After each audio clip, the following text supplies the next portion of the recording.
Talk Radio 77 WABC. 77 WABC. This is Sid and Friends in the morning. So I get by with a little help from my friend. 43 now becomes this Asian district. And I can't think of anybody more Asian than Vito LaBella. But he's running, and he's here this morning. Good morning, Vito. How are you, pal? Good morning. Thank you so much for doing this. Nice to have you. So Vito LaBella, and I love the Italian people, of course. What has you running in a district against everybody else who's Asian?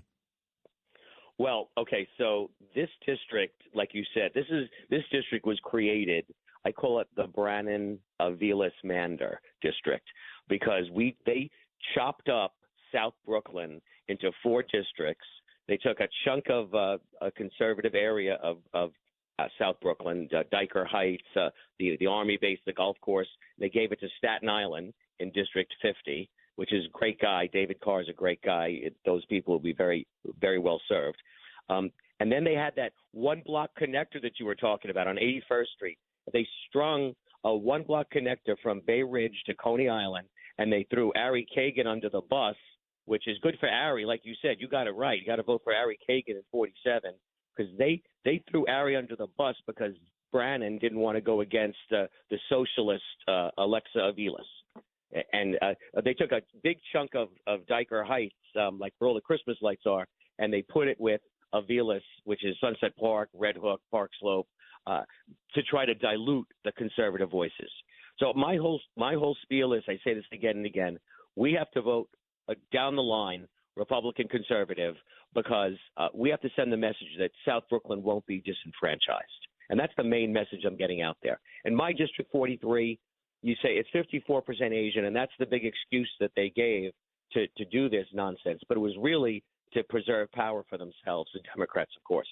But look, I have been working with the Asian community since 2018 when the city tried to tell Asian kids that there were too many of them in Stuyvesant and Brooklyn Tech, and that we had to reduce their numbers. Okay, I was the PTO president at Krista McAuliffe 187, 67% Asian families in our school. So I sued the city to stand up for the Asian community. We protested to stand up for the Asian community. So you don't have to be Asian to stand up for any community. I stood up for the Asian community, but we also have Russians in this community, Russian Jews in this community who are very, very upset. And you said why. We have 10% Italians in this community. It's a very diverse community, and both my opponents are using identity politics and saying, "Oh, vote for me because I'm Asian. Vote for me. I understand the culture." Yeah, the culture is let's be safe. Let's have businesses that are not getting destroyed by serial shoplifters. Let's have good education, meritocracy. Okay, I understand that part of the Asian culture. And it's not just Asian culture. It's culture for really common sense people. And that's why I'm running this district, because I know this district and I know there's families in this district. I know the community. I grew up going to Diker Heights and Bensonhurst. I grew up in Bay Ridge. So this is my home for 61 years now. So that's why I want to do this. Being at your home for 61 years, and it was my home for a couple of years when I went to Poly Prep and took that trip off the Belt Parkway to Diker Heights every morning for the better part of 5 years. What I saw last Saturday night was just not okay. Now, I know there's a lot of Palestinians and Muslims that live in that community. I know it. But to see it in those numbers, now the city tried to tell me that they weren't all from Brooklyn. Some of these people came in from the city and other places. But Curtis Sleever says to me, no, they are there. 5,000 of those people in Bay Ridge on Saturday night. So as a lifelong Bay Ridge guy, what were you thinking late Saturday night? Well, you have to really start with Hamas is a terrorist organization, and what they did is nothing short of – this is the worst thing, I think, and you always have to be wary of comparing anything to the Holocaust. But when you see people being dragged out of their homes and shot in the streets, I mean, every Holocaust movie you ever see, every World War II movie you ever see, that's the images How could you not make that reference? How could you not feel the same way? It was horrible. Now, I understand that there are heightened emotions, and there's going to be a lot of people in Palestine that are going to suffer because of the actions of Hamas. Vito, there's no such place, Palestine. They live in the Gaza Strip because the Israelis are kind enough to give them a home. The Palestine does not exist. Just to cut you off for a second. There's no such place. There's no such place on the map called Palestine. Doesn't exist. I understand that. I understand that. But here it is. There are people there that are going to suffer, right? They're going to suffer, and that's really unfortunate. But it's because of Hamas that they're going to suffer. That's right. I think that's right. And a lot of these people that are going to suffer are the same people that were smacking this 85-year-old woman returned to safety yesterday as she was being taken to the side on a motorbike, and the same people that were handing out candies to their children and dancing in the streets. So let's be very, very careful about who we think is innocent and not, because we just don't know. A lot of those folks are very happy to see what happened 17 days ago in Israel. Which is horrible. Which is horrible, right? And Bay Ridge is no place for that.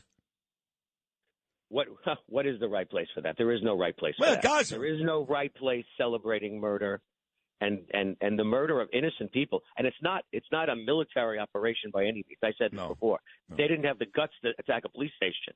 What did they attack? They attacked a peace protest. Right. A peace protest. Yeah, the musical festival. It was the Woodstock of Israel, and these people go in there and murder these people and rape these girls. No, it's awful. They raped them in the streets. They raped them at the music festival. They've got a bunch of 18, 19-year-old girls as we speak in tunnels right now being raped every single day while they send back 85-year-olds. It's really horrendous, and there are still people in this country asking for a ceasefire. Vito LaBella is running in District 43 for a council seat. So, Vito, there's already a Republican running against you. I don't know who this lady is, but she is a Republican, and some people are saying, hey, Vito, if anything, you're going to dilute the vote between the two of you and hurt the Republican chances of winning this race. I'm sure you've heard that, yes? Yes, of course. Look, there are three candidates on this ballot. There is no presidential, no gubernatorial, no mayor race. There are a bunch of city court judges, civil court judges, which nobody cares about, and there's three candidates for running for city council. It's me and two others. What we're telling people is you vote for the candidate. You look at my experience, 32 years as a police lieutenant in the NYPD. Well, 28 as a lieutenant and so many years as a sergeant or whatever else as a cop.